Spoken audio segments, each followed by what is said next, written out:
Halo YouTube, selamat datang di channel Motomobi. Ya, hari ini luar biasa sekali. Ada Honda BR-V yang baru akhirnya. Luar biasa, ini mobil di review bersama-sama ya, rame-rame reviewer di Indonesia tuh semuanya ngumpul di sini ngelihat Honda BR-V.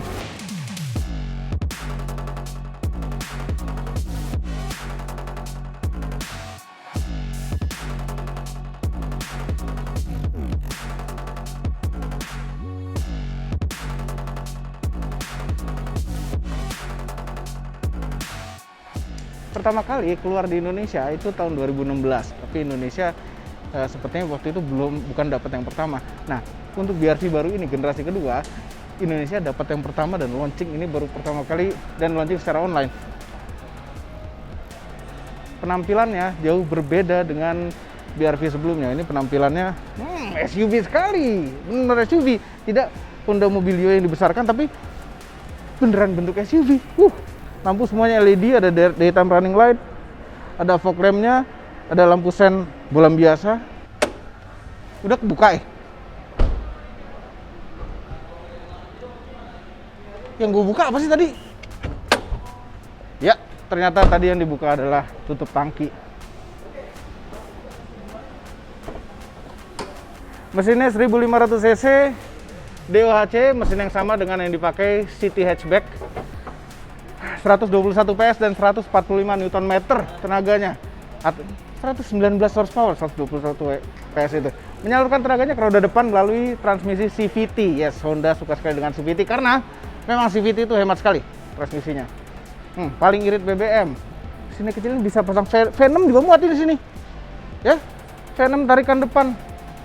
Ini kalau kita beli ini, kita ganti V6. Ini masang turbo juga enak nih, tapi ini intake plastik. Orang-orang pada kemana? Tiba-tiba hilang. Oke, BR-V. Jadi BR-V ini ada beberapa tipe ya. Yang termurah itu adalah tipe S, dan itu hanya ada manual. Ada tipe E, ada manual dan CVT, dan ada tipe Prestige yang paling mahal. Enggak, sebenarnya masih ada yang lebih mahal. Prestige, kemudian ada Prestige yang ada Honda Sensing-nya. Ini ada matanya nih. Ini urusan safety sudah luar biasa Honda ternyata. Oke, kita lihat dari samping. Dari samping mobil ini masih ada nyawa-nyawa BR-V-nya. Sangat masih ada. Tapi kayak lebih laki aja gitu. Kita ukur panjangnya dulu.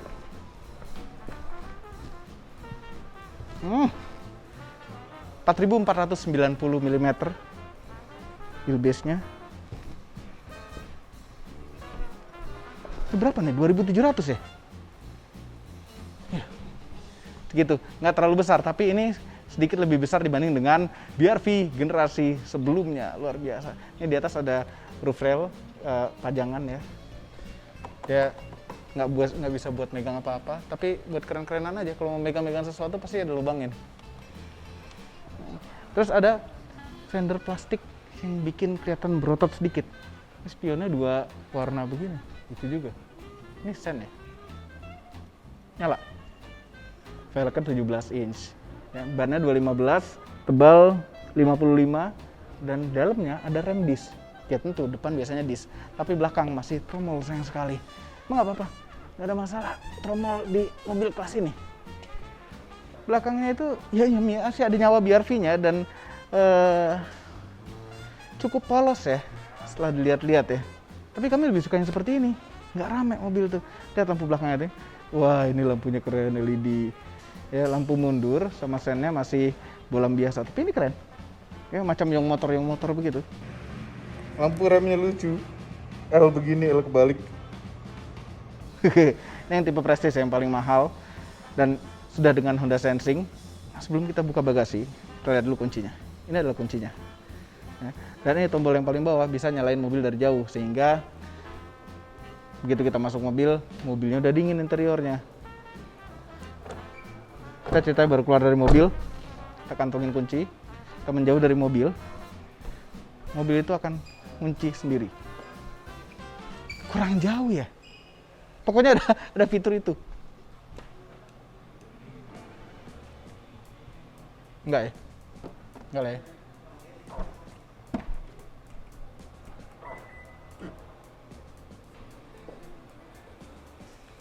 karena belum power tailgate. Iyalah. Kita lihat bagasinya nih, kita angkat dulu row ketiganya, 3 row. Setting senderannya cuma segini. Nah ini ada ducknya ini bagus pakai duck ini, kalau misalnya kita lipat dia akan rata. Cuma kalau kita perlu space yang besar, kita bisa turunin ke bawah gini, atau ini ditaruh di rumah aja. Sekarang kita coba lipat. Ini bagasinya lumayan besar sih, walaupun kursi row ketiganya dibuka. Feelingnya bukan dari situ. Emang bukan dari situ. Ini kan rata kan.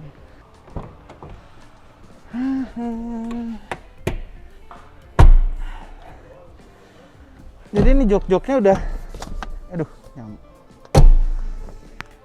Jok-joknya ini ada sensor-sensornya. Kalau misalnya posisinya tidak ngunci, di instrumen clusternya akan nongol, tidak ngunci. Bukan luas. Ya. Sekarang kita coba duduk di row ketiga. Bukan merupakan hobi yang menyenangkan yang nyoba row ketiga itu.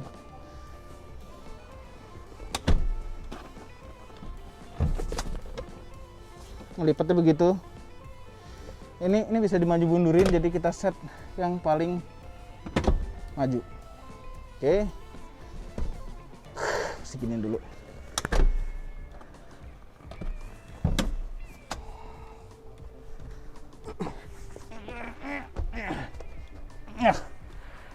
Row ketiga.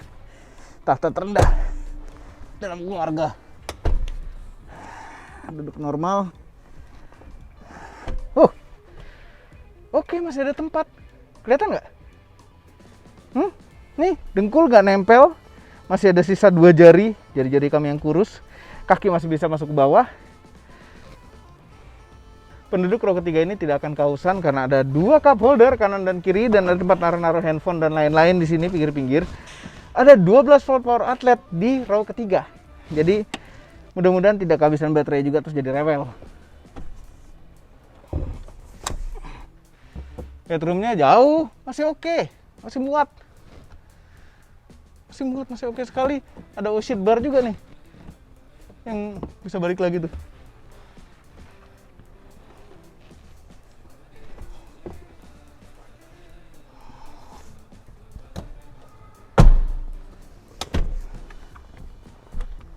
Oke, tinggi kami adalah 174. Duduk di row kedua biar V baru. Di belakang posisi nyetir kami juga masih muat. Kaki bisa masuk ke bawah. Dan tadi apabila ada orang sebesar kami juga di row ketiga, muat. Gimana kalau kita mundurin? Ini sering terjadi perebutan lahan ya antara row kedua dan ketiga. Tapi biasanya orang row kedua tuh ngalah. Ini lumayan lega. Kaki bisa masuk dan ada armrestnya. Luar biasa. Headroomnya lega, kaki juga lega. Terus joknya ini cukup panjang untuk menyangga paha kita, walaupun tidak. Ini kalau tinggian dikit aja enak bagian depannya, tapi ini udah pas. Oh iya, interiornya ini kulit. Kulit. Ya, yang prestis dapat kulit. Luar biasa. Kalau duduk di tengah, sih bisa ada headrestnya di tengah. Ini jok kebelah 60-40 dan di tengah ke bagian headrest. Ada 12 volt power outlet. Nah, sayang tidak colokan USB ya. Kalau colokan USB lebih enak langsung ngecharge. Pintunya kelihatan panjang dan besar ya. Semuanya plastik-plastik keras. Sama semuanya di sini plastik-plastik keras, kecuali di pinggir-pinggir sini nih, door trimnya tuh ada empuk-empuk kulit. Di sininya juga bagian yang terkena tangan kita tuh semua kulit dan empuk-empuk. Kantong ada tempat handphonenya. Jadi kalau naruh handphone nggak nyemplung ke dalam. Boleh juga nih mobil.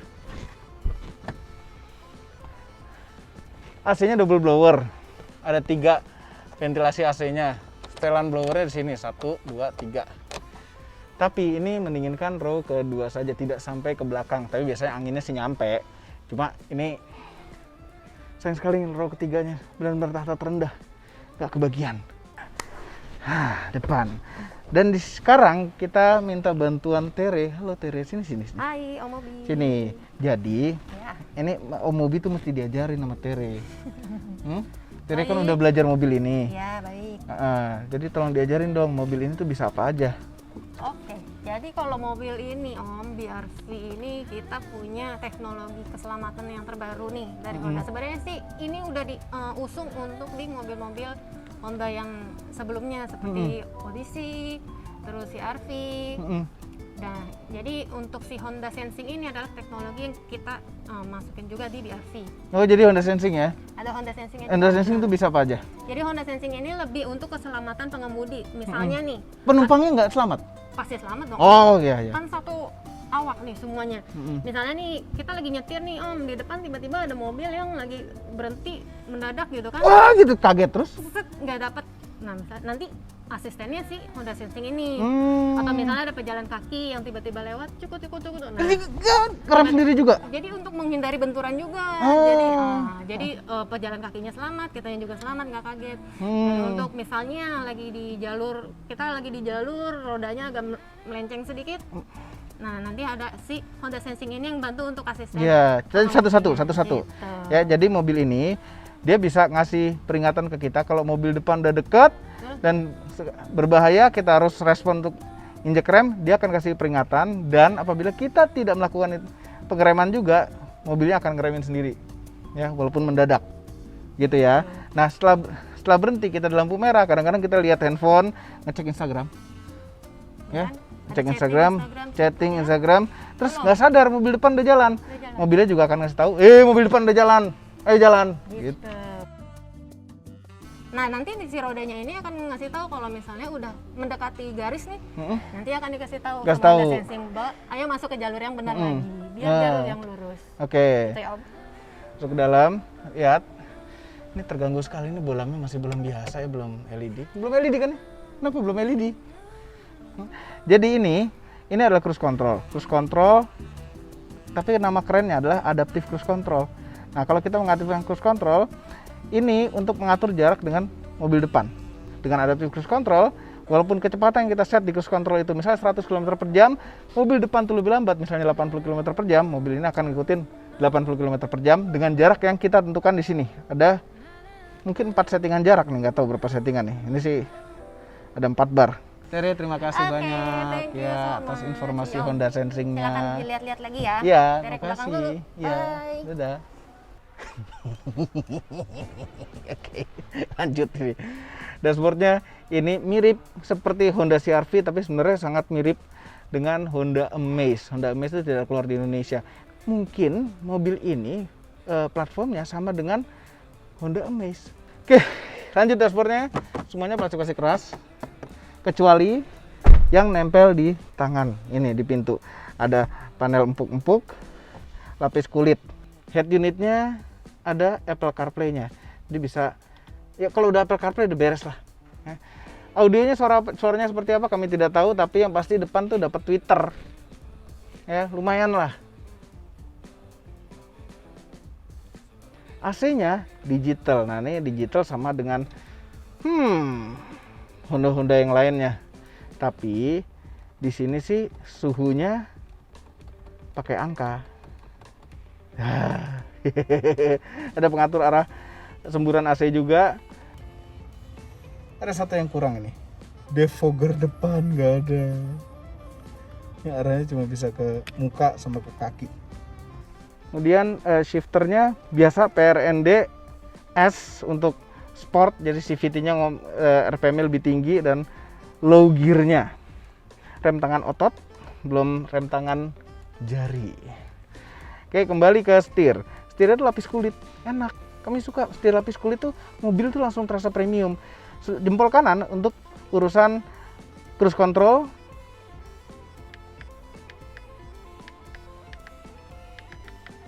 Dan ada 3 tombol ini untuk urusan MID. MID-nya bagus loh. Ada urusan kehematan. Kemudian safety support itu. Setting, customize display. Itu sama warning-warning. Ini instrumen cluster bagus ya. Tidak full LCD tapi bagus ngeliatnya sih, modern aja gitu walaupun tidak full layar. MID-nya bagus soalnya. Ini ada tombol, kalau dipencet akan mengaktifkan kamera ke samping. Ya, jadi di pinggir spion nih ada kameranya untuk mengawasi urusan blind spot. Headlamp ada auto, wiper tidak ada auto, kontrol wiper belakang juga di sini. Dengan start stop engine button. Di sebelah kanan, selain start stop engine button yang berkedip-kedip ini minta dinyalain, tapi kami di dalam ruangan nggak enak nyalainnya. Ini ada tombol untuk Honda sensingnya dan ada nyala matikan stability control. Ada 3 buah tombol kosong di sini.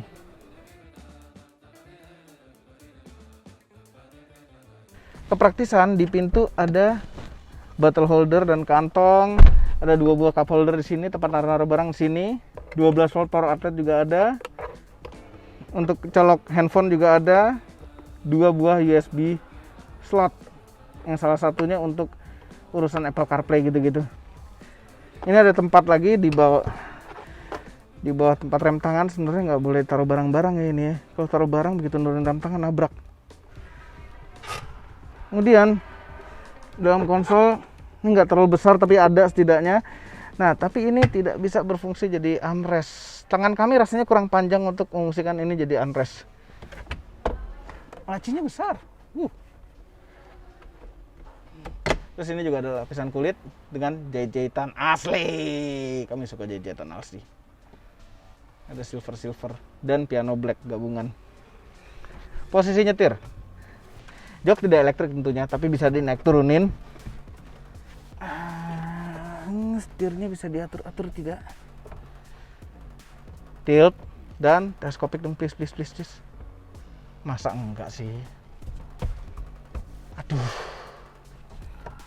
tanggung banget bikin mobil. Kenapa nggak sekalian teleskopik? Heran. Ini ada kacanya.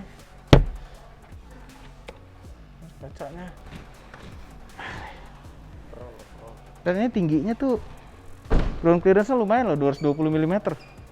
Ya, overall mengenai Honda BR-V yang baru, cocok sekali untuk keluarga dan cocok sekali untuk keluarga yang pengen SUV. Karena ini bentuknya tuh seperti proper SUV.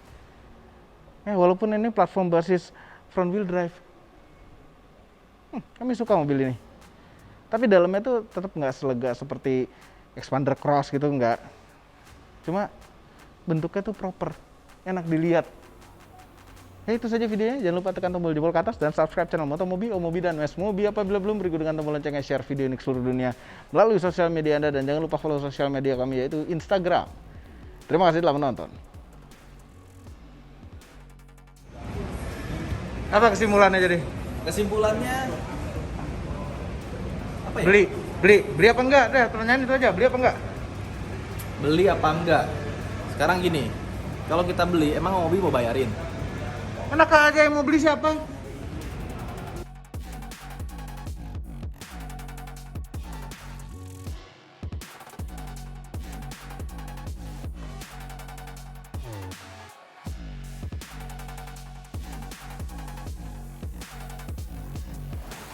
Yang ini aja.